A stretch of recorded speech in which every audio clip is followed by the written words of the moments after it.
vamos a presentar a nuestro disertante de la segunda conferencia, que tiene por título Metabolómica y biomarcadores inflamatorios en el aliento exhalado para la evaluación de la salud respiratoria. Bueno, nuestro disertante es el doctor Dante Rojas y tenemos el gusto de presentarlo. Él es egresado de la Facultad de Ciencias Exactas de nuestra universidad y hoy le toca estar trabajando en el extranjero. Así que bueno, voy a hacer una síntesis de su trayectoria. Dante es bioquímico por la Universidad Nacional del Nordeste, aquí en Argentina, y magíster en bromatología y tecnología de la industrialización de alimentos por la UBA. Es doctor en ciencias veterinarias, también egresado de la UBA, y tiene otro doctorado en salud pública en Oniris, Francia. Acumula más de 15 años de experiencia en espectrometría de masa, química analítica, metabolómica y análisis de aliento aplicados a salud y medio ambiente. Trabajó en el INTA, aquí en la Argentina, en el área de inocuidad de alimentos, donde fue investigador y jefe del Laboratorio de Residuos Químicos. En la Facultad de Ciencias Veterinarias de la UBA continúa participando de cursos de posgrado relacionados a la inocuidad de alimentos. Actualmente se desempeña como Staff Researcher y Lab Manager en el laboratorio Biomems de la profesora Cristina Davis en el Departamento de Ingeniería Mecánica y Aeroespacial de la Universidad de California, de la sede Davis, donde también realizó su doctorado. Bueno, Dante, como dije, realmente es un placer y un honor recibirte, saber que un egresado de esta universidad hoy puede estar desarrollándose tan luego con tales roles, ¿no? En esta universidad. Así que un gusto va a ser escucharte.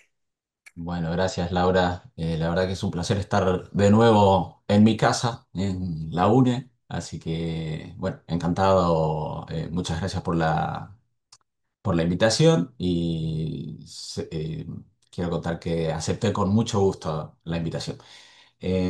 Déjenme a ver cómo hago para presentar, porque no, es esto. Ok, ahí vamos. Entonces, oh, ¿Mm? Ahí ¿están vamos viendo bien. mi...? Estamos viendo, pero falta la opción Oh, de... ahí Ahí va. estamos, ahí perfecto. Bueno, muchas gracias de nuevo. El título de la presentación es Metabolómica y biomarcadores inflamatorios en el aliento exhalado para la evaluación de la salud respiratoria. Entonces, en estas charlas les voy a presentar y les voy a hablar de los compuestos químicos que se pueden encontrar en el aliento y que pueden ser utilizados para evaluar la salud respiratoria. Entonces, como un panorama general, les voy a contar que en el aliento encontraremos grandes cantidades, bueno, muchos compuestos químicos que pueden ser detectados por un instrumento para que lo puedan visualizar. Esta nariz enchufada, que sería un instrumento de detección. Y debido a que el aliento es complejo, debido a que estamos añadiendo los químicos del medio ambiente que inspiramos. Luego tenemos el aire que exhalamos desde los pulmones y tenemos que añadir también el aporte del microbioma pulmonar o del sistema digestivo.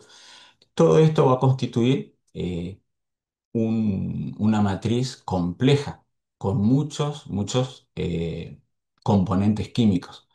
Entonces, para poder analizar y evaluar qué compuestos químicos pueden correlacionar con una condición de salud, es necesario diferenciar qué compuestos químicos están relacionados con la salud y cuáles son aquellos que provienen de los microorganismos bucales o del sistema digestivo o de del aire inspirado, que luego expiramos sin ningún cambio. Entonces, para hacer eso, para hacer ese aislamiento, vamos a necesitar herramientas estadísticas que permitan aislar esa condición y hacer la correlación. Finalmente, luego del análisis estadístico, vamos a poder realizar el diagnóstico.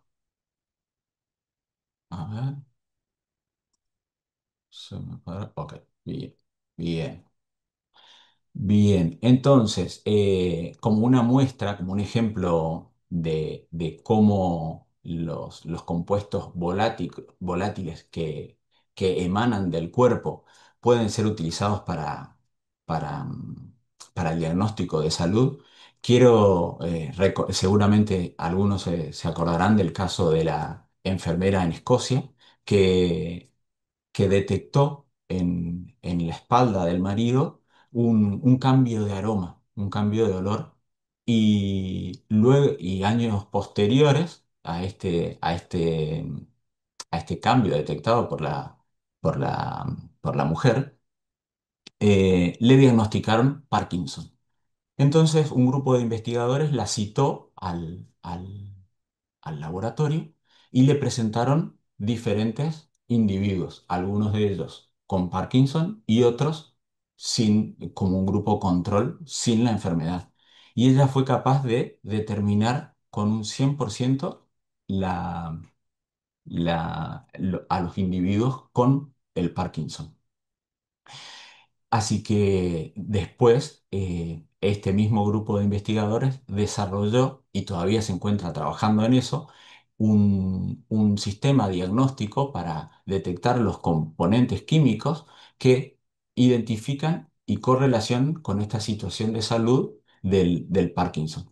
Aún hasta ahora están todavía trabajando porque para aplicar uno de estos sistemas en el diagnóstico rutinario de una enfermedad, son necesarios muchas etapas. Pero quería traerles este caso que fue bastante famoso. Entonces vamos a empezar a hablar en cómo se compone el aliento. Y tengo que decirles que más de un 99% es agua, en forma de aerosoles o vapor de agua, y menos del 1% van a ser compuestos químicos, entre los que vamos a encontrar compuestos volátiles, no volátiles, algunos lípidos, algunas moléculas orgánicas, inorgánicas, algunas proteínas, polipéptidos, bueno, sustancias químicas de las más variadas. También vamos a encontrar algunas drogas que son consumidas de estilo fármacos o otro tipo de sustancias que consume el individuo, y se lleva contabilizado más de 5.000 compuestos en el aliento al día de hoy. Imagínense qué gran variedad de sustancias químicas podemos encontrar en tan poco porcentaje del aliento. Pero ¿de dónde vienen los químicos del alimento? Bueno, un poco del aliento. Un poco les conté al principio que el aliento va a estar constituido por parte del aire inspirado, pero si recordamos lo que estudiamos previamente, recordaremos que en el pulmón, más precisamente en los sacos alveolares, se produce el intercambio de gases, donde el organismo toma el oxígeno y expedimos, sí, expedimos el dióxido de carbono. Pero esos dos gases no son los únicos gases que se intercambian. Hay un montón de gases que se intercambian y esos gases van a formar parte del aliento que nosotros exhalamos habitualmente. Recordemos que la sangre va a circular por nuestro cuerpo, llegando a todos los órganos y recopilando compuestos de cada célula. Recordemos también que cada célula se encuentra desarrollando, o se encuentran en cada célula múltiples reacciones en progresión. Y la sangre, al alcanzar todas esas células, es capaz de tomar esas sustancias químicas. De forma tal que frente a alguna enfermedad que, si lo pensamos, las enfermedades que podrían ser, pueden ser desequilibrios de las células. Entonces, esos desequilibrios de las células van a producir cambios en las reacciones químicas que dentro de las células se están produciendo, de forma tal que un cambio del estado basal o del estado de salud se va a poder traducir en un aumento de los reactivos o en un aumento de los productos. Y si nosotros conocemos cuál es el estado basal de los compuestos químicos y analizamos y somos capaces de detectar el aumento de alguna sustancia química o la disminución de otra, vamos a poder estar detectando el desbalance, es decir, alguna enfermedad o alguna condición de salud. Entonces, por ejemplo, este es el primer caso que les traigo que fue estudiado en el laboratorio, en nuestro laboratorio, y en el cual se midieron las concentraciones sanguíneas de opioides, ¿sí? Los opioides son fármacos que son administrados en pacientes que tienen como producto de la enfermedad que padecen un dolor crónico. Un dolor crónico que no remite por el uso de ibuprofeno o aspirinas como normalmente nosotros estamos acostumbrados en nuestras casas. Entonces, lo que se vio en este trabajo es que el grupo de pacientes que recibió diferentes dosis de opioides mostró diferentes dosis de estos opioides en el aliento. De forma tal que si observan los gráficos, van a ver que estos compuestos son todos opioides y que hay una correlación entre la concentración sanguínea y la concentración de sangre. Y esto se debe al intercambio gaseoso que hoy vimos previamente en la figura anterior. Esto es importante y nos despierta una primer reflexión, que si estos opioides son utilizados de forma abusiva, es decir, cuando no están recetados, pueden ser o podemos pensar que el aliento es una matriz propicia para estudiar el abuso de estas drogas cuando no están recetadas. Entonces, ahora, ¿qué tipo de muestras podemos utilizar cuando hablamos de usar el aliento como matriz diagnóstica? Y tenemos básicamente dos. El vapor del aliento, que va a contener moléculas pequeñas, más volátiles, y que para tomar ese vapor de aliento, vamos a utilizar condiciones de temperatura ambiente. Por el otro lado, de manera complementaria, vamos a tener el condensado del aliento que se va a caracterizar por moléculas de mayor tamaño, de menor volatilidad y justamente para poder condensar el aliento vamos a necesitar condiciones de bajas temperaturas.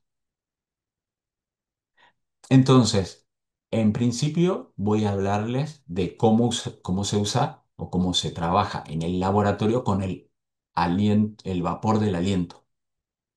Y posteriormente les voy a contar cómo trabajamos con el condensado. En estas dos matrices hay mucha bibliografía y el estudio del aliento aún no está estandarizado. Esa es una de las limitaciones de estas investigaciones. Entonces, yo les voy a contar cómo hacemos los trabajos en nuestro laboratorio. Entonces, todo comienza cuando se le pide al sujeto que infle una bolsa de material Tedlar. Bueno, pero le pedimos que infle respirando normalmente, no cuando inflamos un globo que, digamos, hacemos fuerza para inflar. Esta es una respiración normal y usamos una bolsa de 5 litros y al final de esa recolección lo que hacemos es utilizar un tubo de desorción, nosotros le llamamos de desorción térmica, que es el tubo que se encuentra en el centro de sus pantallas, y que no es otra cosa que un tubo de vidrio de aproximadamente unos 10-15 centímetros y que en el interior tiene un absorbente. Piensen en el absorbente como una esponja capaz de retener los compuestos químicos. Entonces, lo que hacemos es conectar la bolsa con el aliento, con el vapor del aliento del sujeto, a un extremo del el tubo. Y del otro extremo conectamos este sampler, que no es más que una caja con una bomba que succiona el aire. Entonces, este sampler fue diseñado y fue construido en el laboratorio. Entonces, lo que hacemos es, gracias a la bomba que tiene el dispositivo, es hacer pasar el aliento del sujeto a través del tubo, recolectando los químicos y de esa forma tenemos el perfil químico del aliento contenido y concentrado en el tubo de desorción térmica. Es decir, tenemos un doble propósito satisfecho, que es contener los químicos, pero también poder concentrarlos. Nosotros usamos una bolsa de 5 litros y por cada tubo hacemos la recolección de 2 litros. Es decir, que tenemos un duplicado de cada muestra y el paso siguiente es poder analizar para determinar qué químicos estaban presentes en el aliento del individuo. Entonces usamos un cromatógrafo gaseoso que tiene la capacidad en la parte superior, le decimos puerto de inyección, que cuando introducimos el tubo en este puerto de inyección, él va aumentando la temperatura en el interior del tubo, produciendo la volatilización nuevamente de los compuestos que estaban en el aliento. Posteriormente, esos químicos van a ingresar al equipo, que el equipo piénsenlo como un separador de moléculas químicas. Entonces, al ir ingresando el aliento al instrumento, este instrumento va a separar los compuestos. Recuerden que hablamos que el aliento contiene una gran variedad de químicos. Entonces, es necesario para poder analizarlos uno a uno, poder separarlos. Eso es lo que hacemos en la primera etapa del equipo, separar los componentes. En una segunda etapa tenemos un detector de espectrometría de masas que lo que hace es fragmentar todas las moléculas que estaban presentes en el aliento y de acuerdo a esos fragmentos, con un software lo que hacemos es comparar con librerías de datos, con librerías de otros compuestos, de forma tal que este software nos va a devolver cuando nosotros le preguntamos esos fragmentos que se originaron de los químicos que venían del aliento, qué compuestos son los que estaban presentes. Es decir, vamos a identificar de forma tal que en este caso, en esta etapa, hacemos un doble propósito, el de separar los compuestos y identificarlos. En la parte de abajo, en el gráfico inferior derecho de sus pantallas, pueden ver un cromatograma. Y el cromatograma no es otra cosa que el gráfico que nos devuelve este cromatógrafo, que es una representación gráfica de la señal en función del tiempo. Observen que hay dos líneas, una turquesa y una marrón. La turquesa representa el aliento de una persona y la marrón representa algo que dice, la imagen dice room.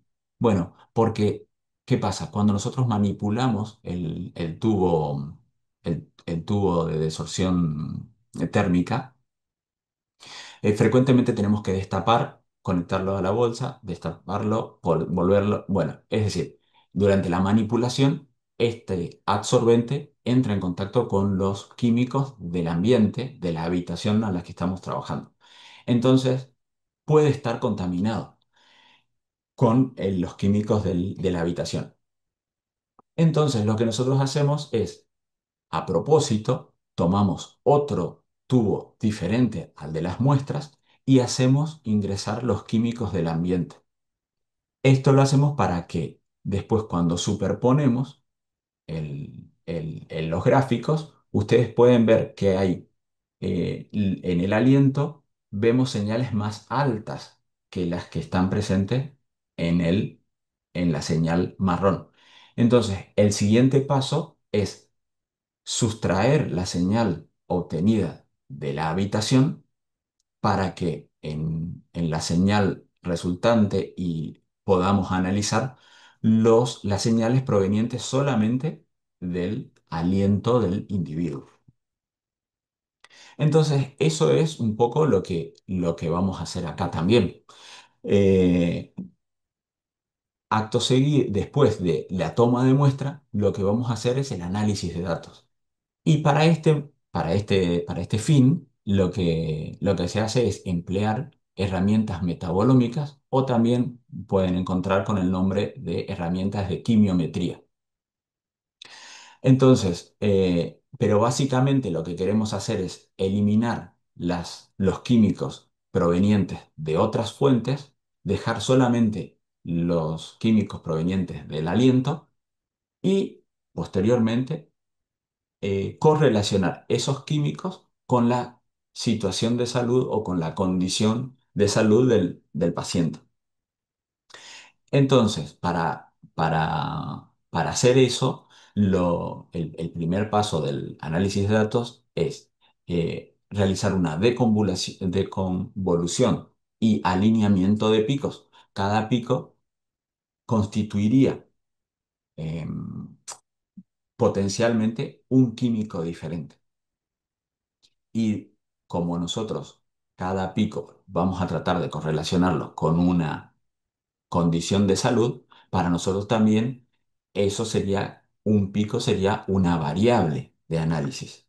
De ahí que en la última etapa del análisis de datos, nosotros vamos a tratar de correlacionar las variables que encontramos con con los grupos que generamos para el análisis. Ahora cambiemos de muestras. Dijimos que teníamos el vapor del aliento y ahora vamos a ver cómo trabajamos con el aliento condensado. Bueno, para el aliento condensado tenemos dos dispositivos diferentes, también diseñados y construidos en el laboratorio. En el primer caso, uno está a la derecha y el otro a la izquierda. Vamos a empezar por el de la izquierda. Lo llamamos tubo K, porque quien lo diseñó tenía de nombre Constantin, entonces le dejaron tubo K. Y el tubo K no es otra cosa más que un tubo de vidrio, nuevamente, en el cual se le pide a la persona que respire de vuelta, normalmente, normalmente sin hacer un esfuerzo, y lo que se colecta durante 20 minutos. También se agrega a los lados, en los laterales, en la parte de afuera del tubo de vidrio, se agrega hielo seco que tiene la capacidad de mantener el ambiente a -80 grados. Entonces, después eso va separado con una capa de aislante que se ve de color negro en la imagen.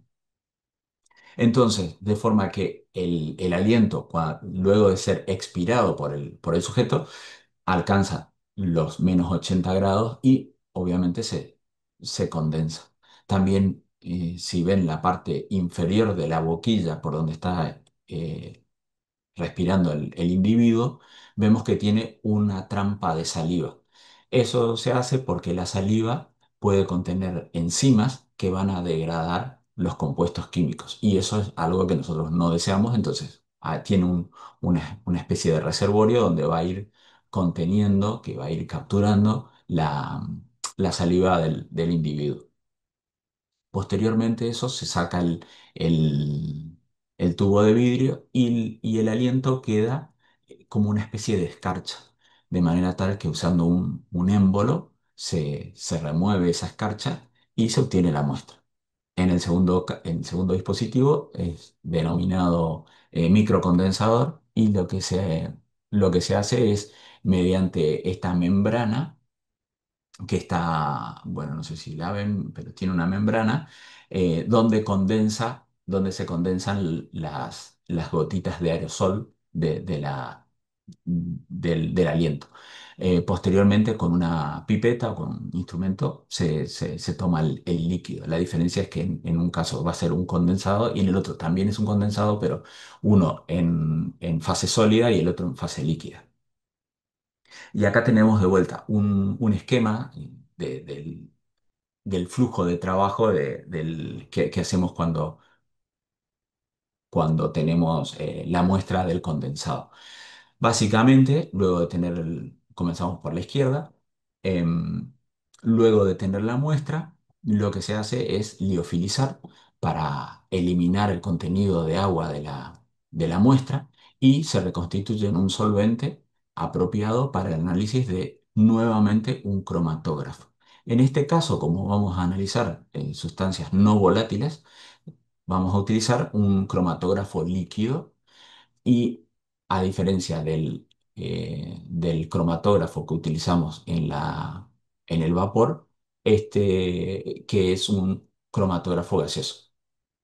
En este caso también vamos a tener un espectrómetro de masa nuevamente para poder comparar la información de las librerías que se encuentran disponibles y poder identificar a los componentes que están en el aliento. Y acá tenemos eh, dos estrategias a seguir. Una es una estrategia dirigida a un compuesto o un grupo de compuestos y una estrategia no dirigida que es, y para que se imaginen, es nosotros no sabemos lo que vamos a encontrar, así que por las dudas eh, tomamos todos los químicos y tratamos de distinguir todos los químicos que se encuentran en el aliento. Entonces, de acuerdo a la estrategia que vamos a utilizar, sea dirigida, targeted o no dirigida, untargeted, van a ser diferentes las herramientas de estadística que vamos a utilizar para poder correlacionar los químicos presentes con la condición de salud que, que estamos estudiando en cada investigación o cada proyecto. Entonces, ahora lo único que me falta por explicarles es qué son las oxilipinas. Entonces, déjenme contarles que las oxilipinas son una superfamilia de compuestos. ¿Esto qué quiere decir? Que pese a que son diferentes estructuras químicas, todas comparten similitudes. En este caso, la similitud que comparten estas oxilipinas, este grupo de sustancias, son la capacidad de comunicación entre células. Y hay muchas superfamilias que hacen esto, pero en este caso las oxilipinas están especializadas en comunicación de procesos inflamatorios. ¿Sí? Procesos inflamatorios tienen que ver con la salud, por eso se investigan como método diagnóstico para cuando hay un proceso inflamatorio. ¿De dónde vienen estas oxilipinas? Bueno, las oxilipinas provienen como fuente de estas precursores de estas sustancias, se encuentran los lípidos en la bicapa lipídica celular y por procesos enzimáticos o no enzimáticos van a producir las grandes familias que seguramente ustedes conocen de prostaglandinas, tromboxanos y leucotrienos, que son de vuelta, y para remarcar, para que esto les quede con la repetición, estas familias van a ser importantísimas en los procesos inflamatorios. Entonces, ahora voy a pasar a comentarles los estudios en los que he participado y que tienen que ver con la evaluación de la salud, utilizando el aliento como sustrato para el análisis. Realmente hay mucha bibliografía, pero yo elegí para traerles trabajos en los que yo he participado nuevamente. Y en este caso, les quería contar este trabajo que fue parte de mi paso postdoctoral en el laboratorio y en el cual investigamos el impacto que tiene el vapeo y el uso de marihuana en la salud respiratoria de quienes lo utilizan, ¿sí? Utilizando el condensado del aliento.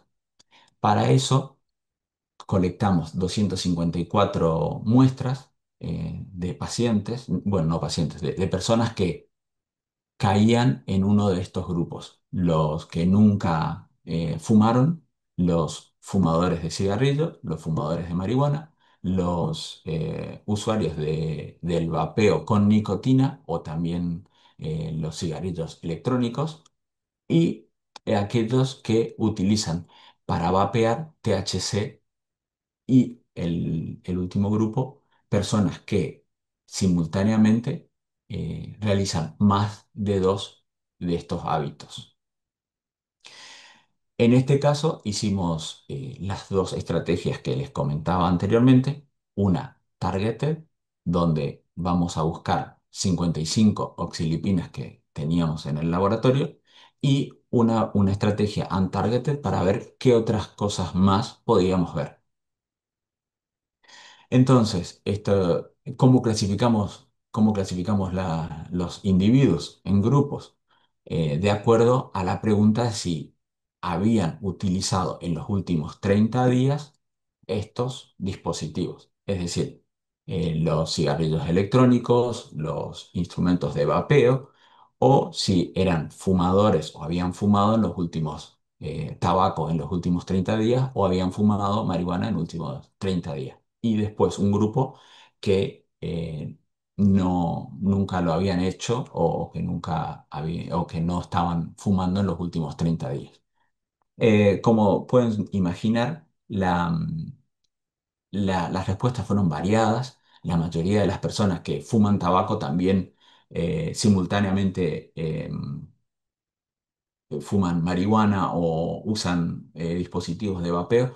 Entonces fue bastante difícil encontrar grupos aislados de personas que solamente hacían una de estas, tenían uno de estos hábitos. Entonces surgieron estos cuatro grupos, los cuales representaban aquellos que utilizaban o estaban expuestos a nicotina, aquellos que estaban expuestos a derivados del cannabis, aquellos que estaban expuestos a las emanaciones de los dispositivos electrónicos y aquellos que estaban expuestos eh, a los productos de combustión. Todo esto porque se sabe que el humo del cigarrillo contiene al menos 93 sustancias tóxicas. Entonces, cómo poder probar el impacto de estas otras actividades comparando la respuesta inflamatoria de los fumadores de tabaco. Entonces, vamos a los resultados. En este diagrama, llamado mapa de calor o heatmap, podemos ver en un código de color la comparación de las 23 oxilipinas detectadas, comparando los usuarios con el grupo control de no usuarios. Entonces, la primera situación para destacar es que los 8 grupos estudiados presentaron 5 oxilipinas simultáneamente en el aliento. Otra situación fue encontrar que si las 3 primeras filas son los 3 primeros grupos y están relacionados con la exposición a la nicotina. Los segundos 3 grupos, es decir, 4, 5 y 6, están agrupando los sujetos que están expuestos a derivados del cannabis. Y lo que podemos ver es que eh, aparentemente da la impresión visual, eso fue así, se ve que los segundos 3 grupos, es decir, 4, 5, 6, los que están relacionados al cannabis, presentaron valores menores al, a los grupos que estaban expuestos a la nicotina. De hecho, si se fijan en la fila número 1, vemos que todos los valores, bueno, casi todos los valores, están en un rojo bastante intenso. Esto quiere decir que las oxilipinas están aumentadas en este grupo. Y en general podemos ver que el grupo de la nicotina está mucho más colorado, ¿no? Más rojo, da esa impresión. Y esa impresión es real. Y el grupo de 4, 5, 6 tiene un color más blanco y más azul. Y los colores azules o celestes son los que tienen una concentración relativamente inferior a la del grupo de control de los no usuarios. Por último, la línea 7, ¿sí? Los de combustión, las personas que fumaban marihuana o fumaban tabaco, tienen valores más elevados que aquellos que utilizan dispositivos electrónicos. Ahora, para hablar del perfil no dirigido de metabolitos, lo que se encontró fueron 275 compuestos en el aliento y este gráfico, que es un diagrama de Venn, nos muestra cuando nosotros comparamos el grupo, por ejemplo, el de tabaco, con el grupo de los no usuarios, el grupo control, nos dieron, al comparar estadísticamente, podemos determinar cuáles son los compuestos más discriminantes, cuáles son la composición química eh, más dispar, digamos, los compuestos más discriminantes.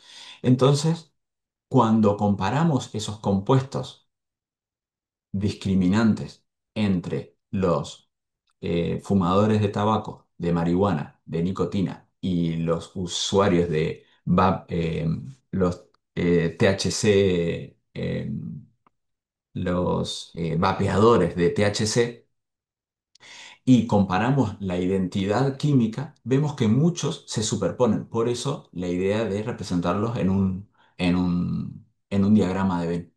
¿Y qué podemos ver acá? Vemos que aún, aunque los grupos comparten ciertas similitudes, también encontramos compuestos que son característicos de cada grupo. Pero lo más llamativo es que el número más grande de todo el gráfico es el, el que, el que se encuentra en el medio, que representa los compuestos que están simultáneamente en el aliento de todas las personas. ¿Esto qué nos dice o qué nos puede sugerir? Es que si bien hay un perfil químico discriminante para cada uno de estos grupos, aparentemente podría haber una raíz común en la agresión que hacemos cuando utilizamos estos dispositivos o estos sistemas de vapeo. Pasamos a otro ejemplo, en el que el uso del aliento nos sirve como herramienta diagnóstica. En este caso, en la enfermedad, en la pandemia, durante la pandemia. En este, em, en esta placa podemos ver los resultados del análisis dirigido a las oxilipinas, es decir, cómo las oxilipinas nos pueden ayudar a diferenciar o a identificar o diagnosticar cuando un individuo tiene COVID o no tiene COVID. Entonces, en este primer gráfico, que se llama score plot, podemos ver cómo los verdes se separan de los rojos casi perfectamente, pero aún permanecen relativamente cercanos, ¿sí? Esto se correlaciona con la tabla de valores que pueden ver, en el que el área bajo la curva es la exactitud del modelo matemático construido. Recuerden que todos estos gráficos tienen un gran componente estadístico detrás, y acá yo les estoy mostrando los resultados.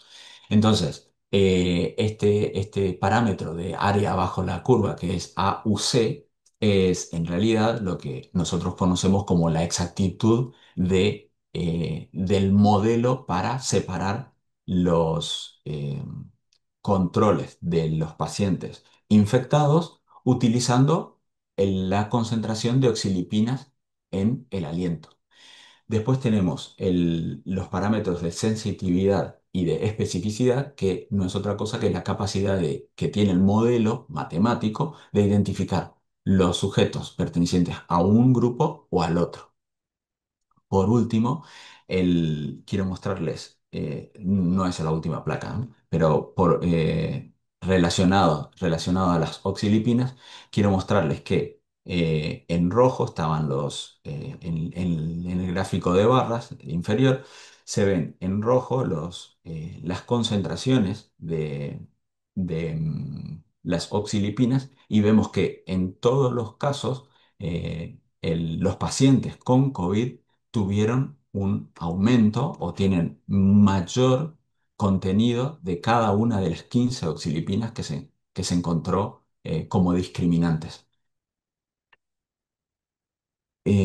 Ahora, cuando aplicamos una estrategia no dirigida en el aliento de pacientes con COVID y pacientes control, es decir, pacientes sanos, vemos que la separación es mucho mayor y en el score plot. Y también eso se puede ver en la tablita con los parámetros que mencionamos anteriormente. ¿Esto qué quiere decir? Que si bien las oxilipinas son importantes y sirven para poder identificar o separar estos dos grupos, si nosotros agregamos más componentes, más químicos del aliento, obtenemos una capacidad diagnóstica mucho mayor. Ahora sí, por último, para contarles este caso en el que, analizando el COVID, es decir, las dos poblaciones de control y pacientes infectados con COVID o pacientes positivos de COVID, pero en este caso eh, estamos usando el vapor del aliento. En los casos anteriores, tanto el del uso del tabaquismo como en el caso del COVID, hablamos siempre del condensado del aliento. En este caso estamos hablando del vapor, ¿sí? Este trabajo es de vapor, del vapor del aliento.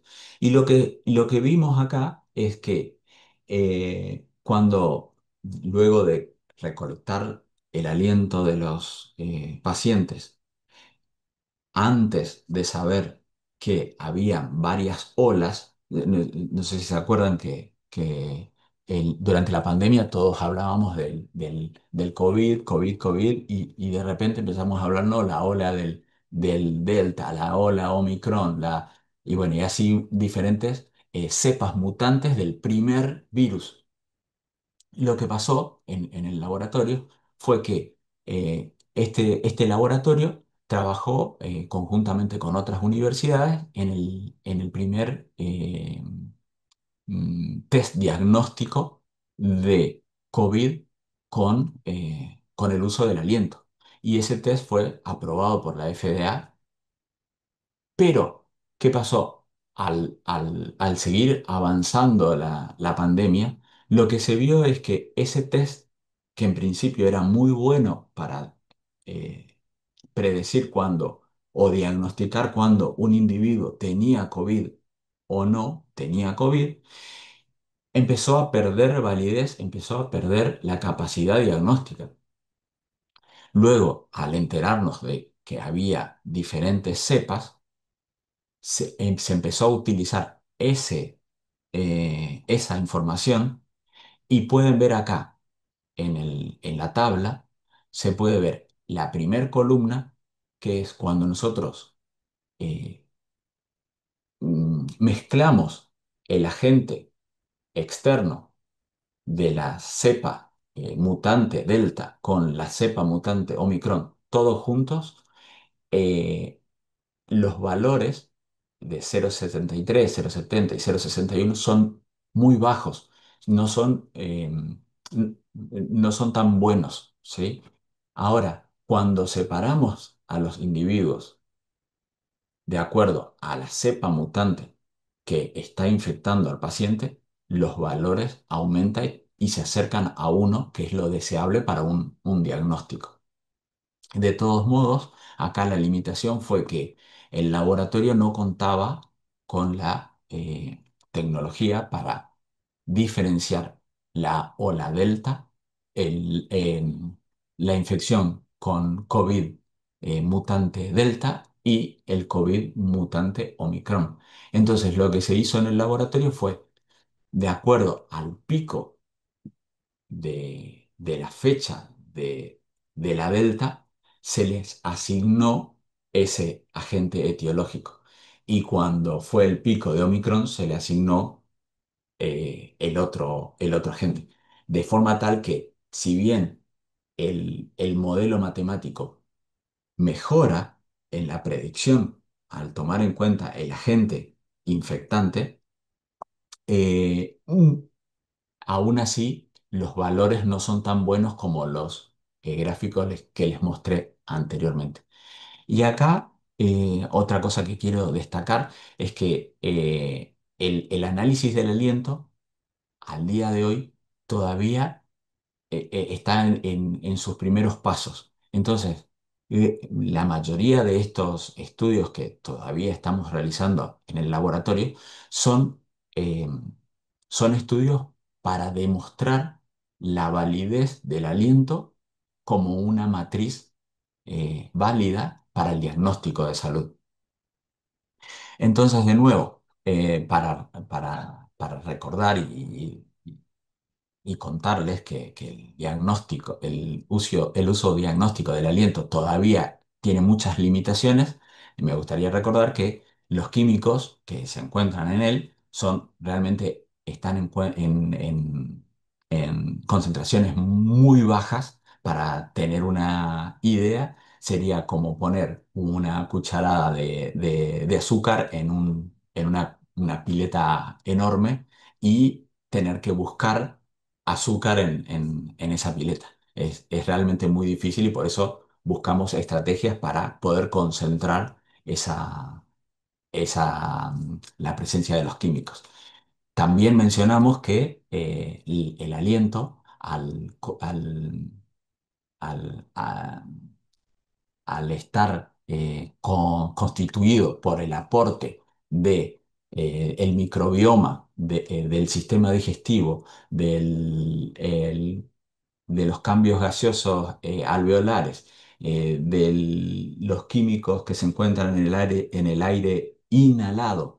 Realmente es una matriz muy biológica, muy compleja, que necesita gran trabajo, y que también cuando estudiamos una enfermedad, suponemos que cuando los comparamos no tienen la enfermedad, pero por ejemplo en el caso del COVID, uno dice que no tiene COVID, pero no sabemos si 3 días después le dio positivo. O sea, no sé si se acuerdan de esa situación. Entonces, todavía se requiere mucho desarrollo tecnológico. Yo les acabo de presentar los diferentes dispositivos que son diseñados y que fueron construidos en el laboratorio, pero tienen muchas limitaciones todas esos dispositivos y son todas cosas a mejorar también.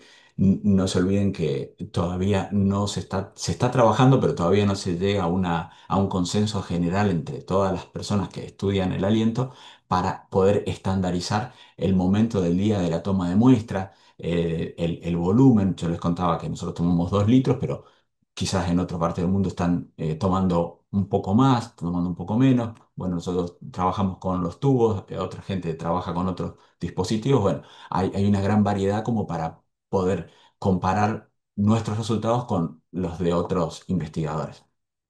Finalmente, quiero agradecer a los otros integrantes del equipo del laboratorio, a las organizaciones y a las compañías que financian estos estudios y, por supuesto, gracias a ustedes por su atención y bueno, quedo atento por si hay alguna pregunta.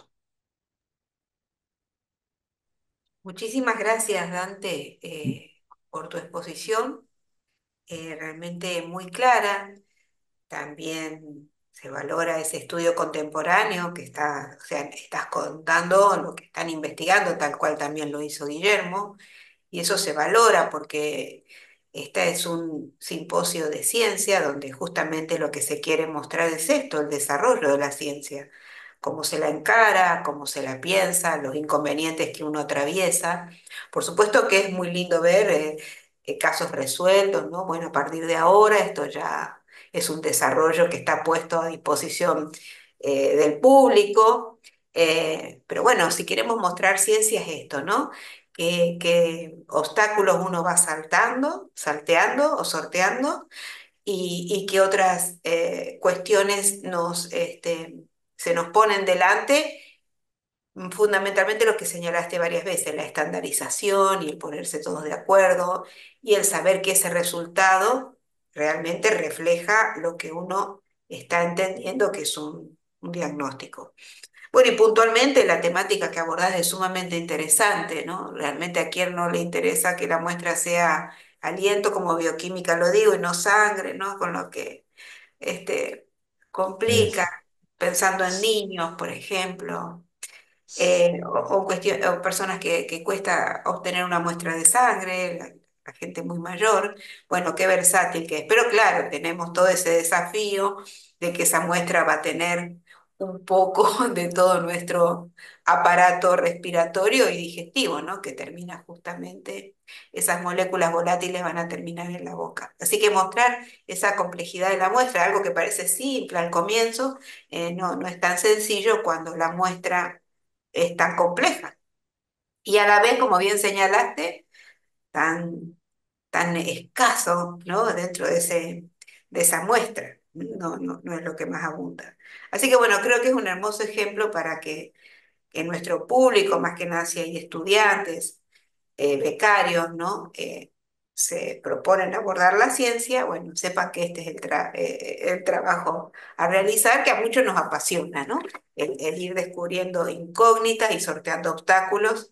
Creo que esa es la metida de quien se dedica a la ciencia. Bueno, por supuesto que hay agradecimientos, ¿no? Del público y eso realmente nos alienta a continuar con esto porque bueno, en este caso Dante, para con vos, agradecidos. Indudablemente hay también ex colegas que se han acercado a escucharte, eso también gratifica. Bueno, y aquí tenemos algunas preguntas, a ver si logro transmitirla, creo entender lo que quieren preguntar. Y está bien la pregunta. Vos, obviamente, uno de los aspectos centrales de tu exposición ha sido encontrar que las oxilipinas son más altas en quienes consumen sí, tabaco por sobre marihuana o sus equivalentes. Entonces, la pregunta es si han tenido en cuenta que según considera esta persona, y creo que es así, tal vez los fumadores de cigarrillo lo hacen con mayor frecuencia a lo largo del día que una persona que tal vez fume marihuana, ¿no? Entonces, si por ahí no puede venir esa mayor predominancia de oxilipinas como estos marcadores de inflamación, ¿no? Que ustedes, no sé si, espero haber transmitido bien la pregunta Sí, sí, sí, de la sí, sí. persona. Mm. Es la pregunta más frecuente cuando presento los resultados. Bueno, hay un mundo, y este es solamente un ejemplo de un tamaño muestral acotado, pero voy a tratar de responder de la mejor forma. Eh, si bien las oxilipinas están relacionadas, como mencionaba anteriormente, con la inflamación y podemos asumir o pensar o sugieren que, que mayor concentración refiere a mayor impacto. eh, lo que quiero decir es que la mayor concentración y mayor colores rojizos en los usuarios de nicotina, ya sea en su versión eh, de tabaco, de fumadora o en la versión electrónica, eso es un hecho y podemos sugieren que hay una mayor agresión. Respecto al uso de la frecuencia de la marihuana, ustedes saben que acá en Estados Unidos y puntualmente en California, la marihuana es legal y entonces es algo que nosotros, para serles sincero, yo veo más fumadores de marihuana que fumadores de tabaco. Es decir, la población a la que yo accedí con estos datos es mucha más personas que fuman frecuentemente marihuana que tabaco. L- por otro lado, un dato de curiosidad es que el año pasado, por primera vez, una encuesta acá en Estados Unidos reveló que la marihuana se usa más que el alcohol, que el consumo de alcohol en base diaria. Con lo cual, la verdad es que no estoy tan como interiorizado en la, en la, en cuál es la frecuencia, eh, pero podría ser, la verdad es que podría ser que la frecuencia del tabaco, mm, la verdad que no, no sé cómo responder En la más que... encuesta, claro, cuando seleccionaron la población no entraba dentro de esa selección el número de veces que fuman, o, bueno, no sé si se puede Mm. establecer alguna, ¿se entiende?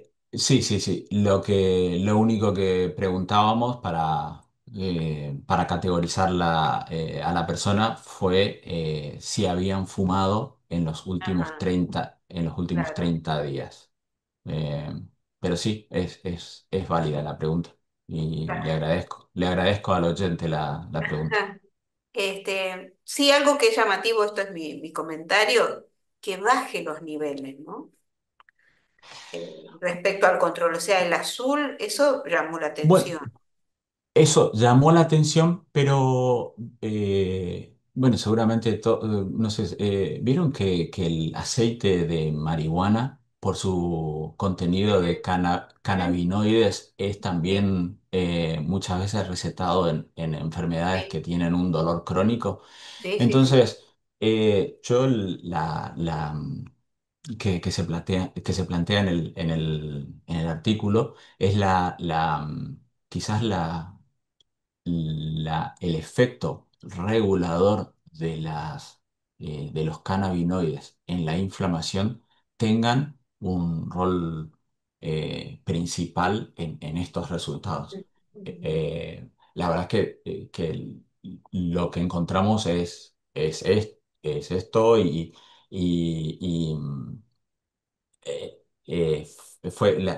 yo personalmente me sorprendió esto que vos también llamás de mucho azul y mucho blanco en Ujú. marihuana, porque uno piensa que tanto el fumador de marihuana como el fumador de tabaco está expuesto a los productos de la De la combustión. combustión, exacto.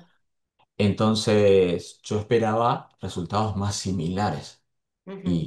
Y no, la verdad es que fue- fueron ciertamente sorpresivos Sí, los sorpresivo. resultados. Sí, sí. Realmente. Bueno, para no abusar de los tiempos también del personal técnico, voy a hacer la última pregunta, pero desde ya Dante puso en su diapositiva el contacto, así que quienes quieran después vayan al video que unos minutos después de cerrar la transmisión son subidos, así que ahí pueden encontrar su contacto. Bueno, entonces aquí Leonardo pregunta, ¿qué metabolito se usa como referencia para hacerse la cuantificación relativa de todos los metabolitos analizados? Esa es la pregunta. Mm.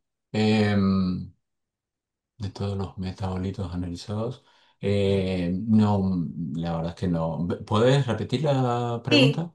¿qué metabolito se usa como referencia para hacer la cuantificación relativa de todos los metabolitos analizados?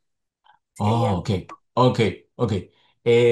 Nosotros un patrón para el... interno, entiendo que está preguntando. Claro, claro, claro, claro. Bueno, nosotros usamos para la identificación de estos 55, de estas 55 oxilipinas, tenemos estándares de cada uno. Ujú. También se usan estándares internos con isótopos, con lo cual los métodos de extracción están garantizados la recuperación eh, eh, y digamos, se hacen, ¿cómo se dice? Subrogados, se hace la curva de calibración, se hace en la matriz, no se hace en un solvente separado. Eso ayuda es ¿cómo se dice? Una estrategia para conservar que la cuantificación sea real y que los tiempos de retenciones se mantengan Tan válido. más estables. Sí, sí. Así que sí, muy buena la pregunta. Le agradezco a Leonardo, se ve que entiende del tema, pero sí, para la cuantificación de la estrategia dirigida, es necesario hacer digamos, todo lo que aprendimos en la universidad, las curvas de calibrado, hacer los subrogados, hacer el blanco de reactivo, hacer un blanco de inyección, bueno, todo Claro. eso, todas Todo esas eso lleva cosas. a que Sí, después el resultado sea fiel y no nos engañe, ¿verdad? Porque en eso claro. uno cae cuando no hace esos controles. Bueno, Dante, mira, son muchas los agradecimientos, los saludos, así que bueno, es realmente un lindo momento que está atravesando la universidad al tenerte por estos minutos, ¿no? Compartiendo este espacio. Así que bueno, nuevamente gracias por dedicar este tiempo para esta charla. Ahí está, para los que quieren algún tipo de contacto con Dante, ahí él nos está dejando su correo. Bueno, gracias una vez más y ojalá que haya otra oportunidad para poder volver a estar en contacto, Dante. Siempre es muy lindo, bueno, recurrir a gente de la universidad que justamente está en otros lugares del mundo para que también nos cuenten cómo se trabaja, ¿no? Bueno, muchas gracias para ustedes por la invitación y de nuevo, un placer y muy contento de estar de Ah, vuelta en la bueno, uni.